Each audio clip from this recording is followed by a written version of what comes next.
Hello everybody, it's Brandon. Welcome back to Marotta Media. I know you're probably sick of hearing it. I've been gone a while, but life has just been so hectic lately. But videos that I won't ever not make are my end of the year lists, where I go over the best and worst movies that I watched in the year. And if you ask me, 2025 was a pretty outstanding year for film. I saw so many great movies this year, but I also saw a fair share of stinkers. And you know the drill, I like to end the year on a positive note, so I start off with the worst movies of the year. And this year there were 15 films that I saw that I thought were worthy of being mentioned on this list. Which is a step up, because the last few years I believe I've done 20 worst films of the year, so 15 is better than 20. But if you're new here, what I like to do is go over the bottom half of the movies very quickly and then get into my more in-depth thoughts on the top 10. So without further ado, let's go over the worst movies of the year. These movies sucked. These are the worst movies of 2025. Starting us off at number 15, I have one of the worst video game adaptations that I have ever seen, and that is Until Dawn. As a huge fan of the Until Dawn video game, this movie was nothing like the game. It was just a generic horror movie that felt like Groundhog Day with the Until Dawn name slapped on it. At 14, I have every 13-year-old's favorite movie, a Minecraft movie. Everybody who loved this movie definitely laughs hysterically at 6-7 jokes. At 13, I have the most boring space horror film that tried way too hard to be like Alien and The Thing, Ash. At 12, I have the much-anticipated sequel to one of the surprise hits of 2023, Megan 2.0. I really liked the first Megan movie, but this movie was just atrocious all around. And at number 11, just barely missing the top 10, I have a movie that surprisingly I was actually really looking forward to, and that was Love Hurts. Well, those are the worst movies of the year in my opinion, 15 through 11. Now let's get into the top 10. Starting us off at the bottom at number 10, I have an animated film that I am convinced that I am one of the few people in the world that actually sat and watched it. Sneaks. I saw this movie at the Phoenix Film Festival back in April, and it was far and away the worst movie that I watched at the festival. Sneaks is literally just the plot of Toy Story 2, except it has the worst animation imaginable. Seriously, when I say the animation in this film is bad, I mean it is really bad. This movie looks like it was animated by the same team that animated Food Fight. But seriously, the animation itself is just absolutely hideous. A lot of the character models are so scary looking, and a lot of the character models themselves are reused. If you look hard enough, you will see the same person scattered throughout this movie, and sometimes even two of the same person in the same scene. And on top of that, the character movements themselves are so stiff, it doesn't look like the animation in this film is complete. And add in this very generic story that's meant to be inspiring about shoes discovering their true purpose in the world. About how shoes aren't meant to be displayed in a glass case forever. They're meant to be worn so they can get scuffed and dirty no matter how nice the shoe is. Which, as I said, is literally just the plot of Toy Story 2, except with shoes. But to my amazement, this movie actually has a stacked cast with the likes of Anthony Mackie, Keith David, Martin Lawrence, Lawrence Fishburne. And the voice acting all around isn't too bad, and to my amazement, this movie actually has a pretty decent soundtrack. But all of that means nothing when you make an incredibly ugly animated film where the animation doesn't even look like it's finished. Following up Sneaks at number 9, I have another movie that I feel like no one else watched besides me, and that was Borderline. A movie starring Scream Queen Samara Weaving as a pop star and up-and-coming horror star Ray Nicholson as her obsessed fan should have been so much better than this. Borderline is one of those films that bit off way more than it could chew. The script here is a complete mess from start to finish. You would think going into this movie it would focus on Samara Weaving as the pop star and Ray Nicholson as her obsessed fan, but that's where you would be wrong, because the two of them rarely appear on screen together. There is so much sidetracking in this film. There is an overabundance of characters, and there's way too many of them. And some of these scenes feel so strange, it's almost as if they were ripped straight out of a fever dream. because a lot of them feel so out of place and random, leaving you wondering what the hell the writers were thinking here. There's one instance where the movie just randomly cuts to this cop dancing on the sidewalk when he's supposed to be guarding a character's apartment. And there's even another scene between two characters who have an impromptu duet of a Celine Dion song. When both of these scenes happened, I was just utterly baffled. I had absolutely no clue what I was watching or what this movie was even supposed to be. But I know one thing for certain, this movie was not good at all. At number 8, I have the latest addition into the Twisted Childhood universe, Peter Pan's Neverland Nightmare. I have been very open with my dislike of this universe. Winnie the Pooh, Blood and Honey is one of the worst movies I've ever seen. That was my least favorite movie of, when was that, 2023? Its sequel was a slight improvement, but it was still not good. And while Peter Pan's Neverland Nightmare is not nearly as bad as the first Winnie the Pooh, Blood and Honey, it's somehow worse than Winnie the Pooh, Blood and Honey 2. For a movie that's supposed to be a horror rendition of Peter Pan, it never feels like you're watching the character of Peter Pan. Because in this movie, Peter abducts children in his van to take them to Neverland, and when he gets home, he gets high on pixie dust that allows him to fly. But it's never really made clear if this is a Peter Pan that has fallen on hard times because of inflation and whatnot, or if this is just some crazy person who is a drug-addled pedophile. And for a horror movie with Peter Pan at the center of it, there should have been so much creativity within this movie, and there is absolutely none of that. Because it just resorts to becoming a basic slasher. There is not a single memorable kill within this movie. And it also tries to discuss really heavy topics like the importance of family and even gender dysmorphia, but all of it falls very, very flat. This universe needs to come to an end because, in my opinion, it's not working. At number 7, I have yet another movie that kids who laugh at 6'7" will say is the greatest film ever made. Five Nights at Freddy's 2. It's not for you, bro. It's a movie that's made specifically for the fans. If you don't know the lore, then you're not gonna like it. If I had $1 for every time I heard that excuse, I think I would be able to pay my rent for probably the next 6 months. But people who use that excuse do not seem to understand that it is very possible to appeal to fans of the source material and non-fans alike. I don't understand why Five Nights at Freddy's fans have such an insistence on gatekeeping this franchise. Wouldn't you want to introduce new people to this franchise that you love so much? That way there can be new fans that are created? You can't do that when you are only gearing your film towards people who have played all of these damn video games, read all of these books, and know everything there is to know about the lore. Because when you do that, you are then alienating those who may want to be introduced into this franchise. Because Five Nights at Freddy's 2 is a huge culprit when it comes to references that only fans of the source material will understand. It's almost like that Rick Dalton meme where he just points at the TV because he sees something that he recognizes. That's what this whole movie felt like. There are so many things within this movie that I did not understand because I'm just not familiar with the source material, but that's the thing, I shouldn't have to be.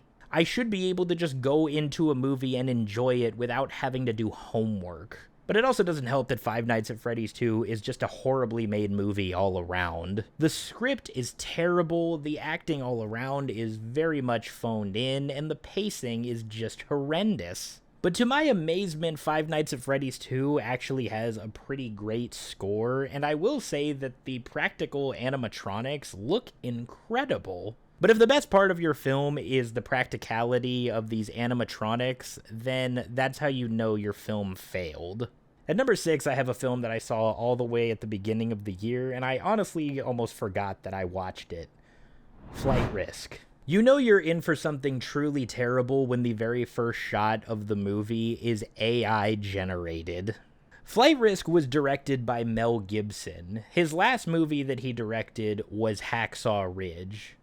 Oh, how the mighty have fallen. Mel, what the hell happened here? On paper, Flight Risk is a movie that could have been a lot of fun, but it misses the mark at every given opportunity. Mark Wahlberg plays this movie's antagonist who is sent to kill a witness who is going to take down his boss. And Wahlberg is absolutely hamming it up for this role, talking with a ridiculous southern accent and even shaving his head to give himself one of the worst haircuts that I have ever seen a person have. He is really going all in here, and if he was in the movie for almost the entire thing, then I probably would have liked this movie a lot more.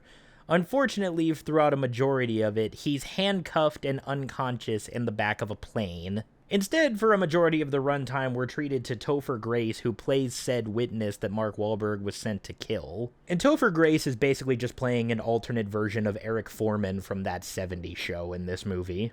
It truly never feels like he's anybody else but Eric Foreman, because he constantly cracks these unnecessary, unfunny jokes.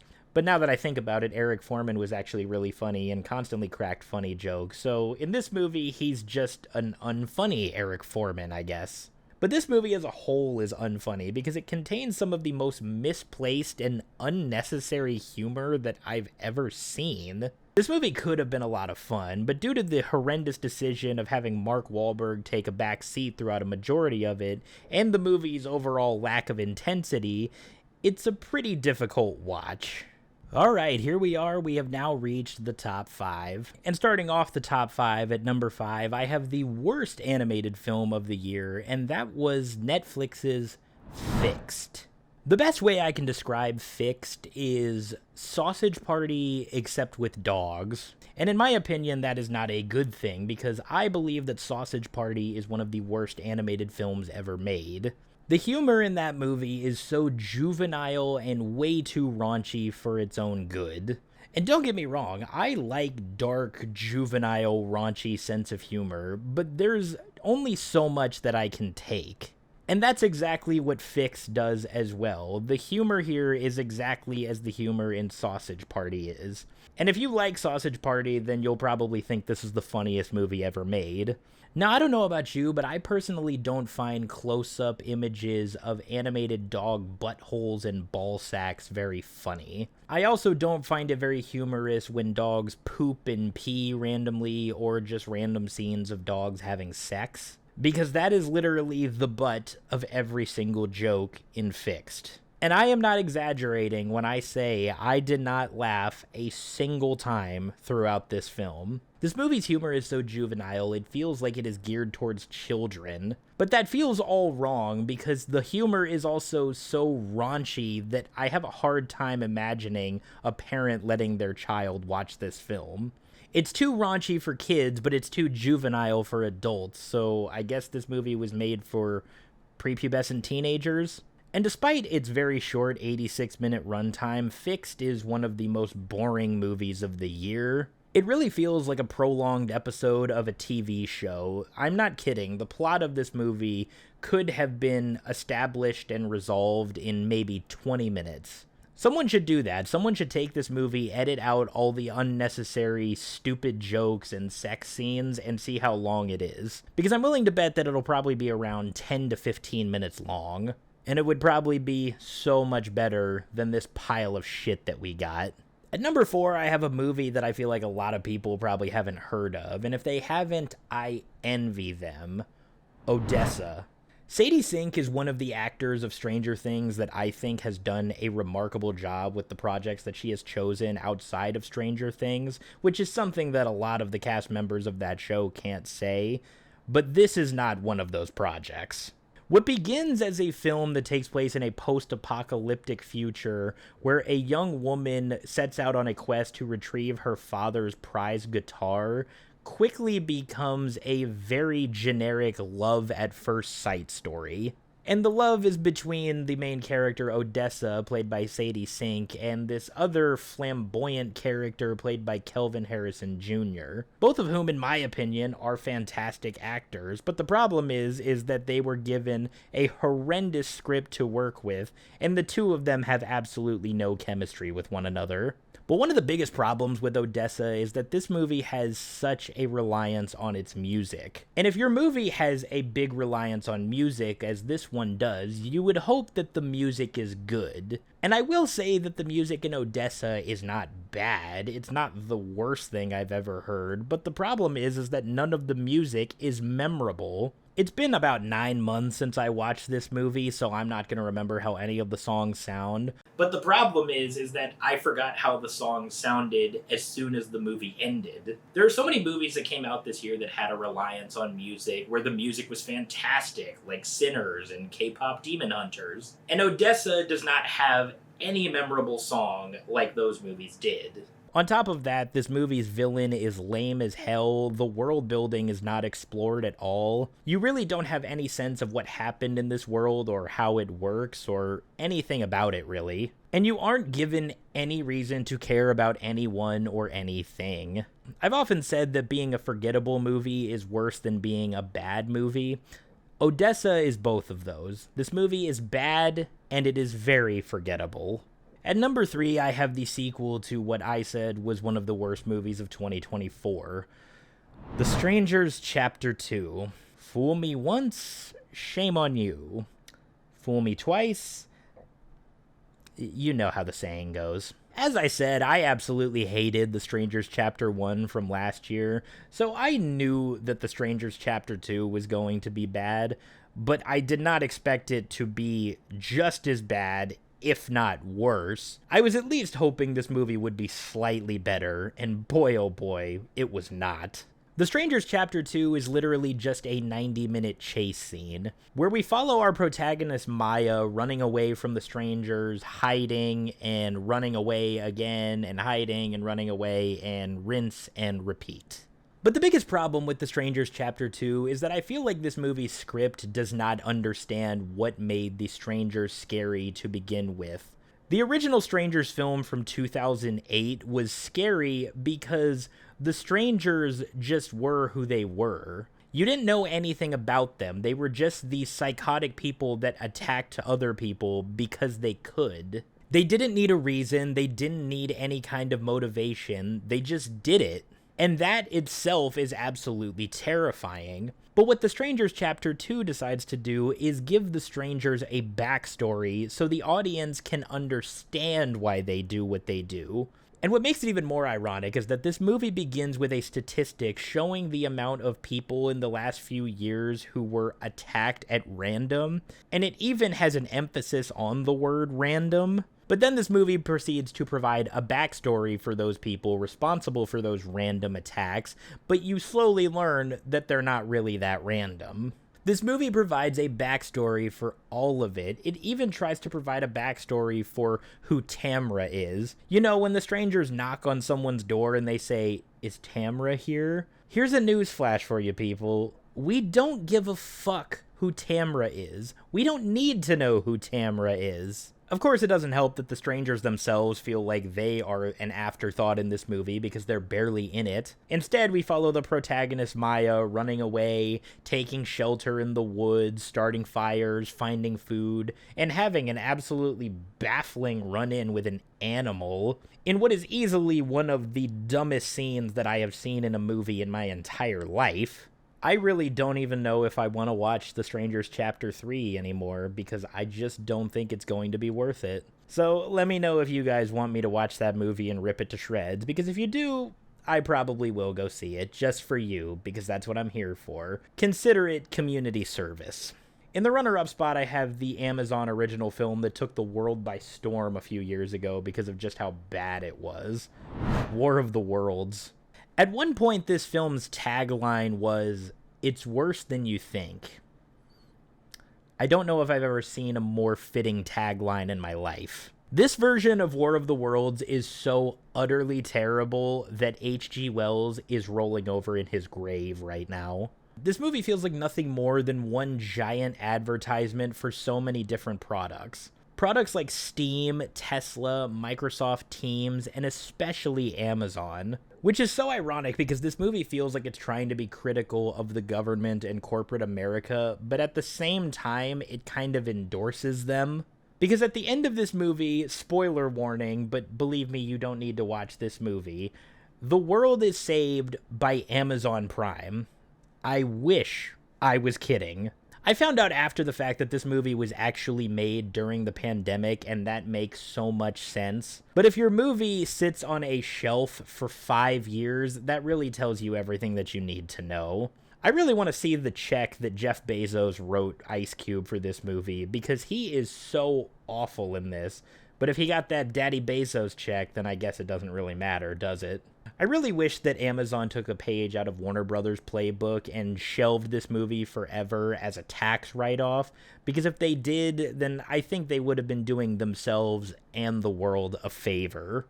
And finishing us off here is what is easily the worst movie of 2025, The Electric State. The Electric State is a very special film because this is only the third movie that I have given a 0 out of 10 score to since I started reviewing movies on the internet. And if I'm being honest, a 0 might be a little too generous for this film because there is absolutely nothing redeeming about it at all. This movie is based off of a novel of the same name, and the novel, to my knowledge, is a lot darker and very critical of consumerism. And the Electric State movie is the polar opposite. Because the Electric State movie has an ungodly amount of product placement. Products like Planters Peanuts, Dr. Pepper, Panda Express, and even Sears. And what makes it even more amazing is that the cast of this movie is absolutely loaded. You have people like Millie Bobby Brown, Chris Pratt, Anthony Mackie, Ke Huy Quan, Giancarlo Esposito, Coleman Domingo, Woody Harrelson. But everybody here feels absolutely wasted in their roles, and everybody who has a bigger role feels like they're just phoning it in. Especially Millie Bobby Brown and Chris Pratt. Boy, oh boy, when I tell you Millie Bobby Brown has had the worst career of any of the Stranger Things cast, I mean it. Can anyone tell me one good thing that she has been in outside of Stranger Things? I dare you. But I have truly never seen a more creatively bankrupt film with an overinflated budget as this one does. This movie cost $320 million to make. That has to be some kind of money laundering scheme, because I want to know where the hell the money for this movie went, because it certainly didn't go into making the film itself. I'm going to assume it just went to paying the actors, because this movie is horrible visually, it's ugly to look at, it's just a piece of slop. And I know that word is tossed around a lot these days, but The Electric State is the textbook definition of that word. This movie is lifeless, soulless, heartless, passionless, monotonous slop. This is the kind of conveyor belt corporate bullshit movie that people will spew out in 5 minutes and the general public will eat it up and say it's the greatest thing ever. When in reality, movies like this are an insult to filmmaking and the intelligence of the audience that consumes them. And it is for that reason that The Electric State is the worst movie of 2025. Well, that's it, everybody. Those were my top 15 worst movies of 2025. And remember, this is my opinion. I know a lot of people probably won't agree with what I have to say, but I'm used to it. So if you liked any of these movies, let me know why, because I refuse to believe that there's anybody who actually did like these movies. And let me know what you guys think the worst movie of 2025 was. If you like this video, be sure to hit that thumbs up and do not forget to subscribe. If you want to see my worst movies of the year from 2024 and 2023, I will link those right over here. Other than that, I hope you all have a tremendous rest of your day, and I will see you all next time when we go over the best movies of 2025.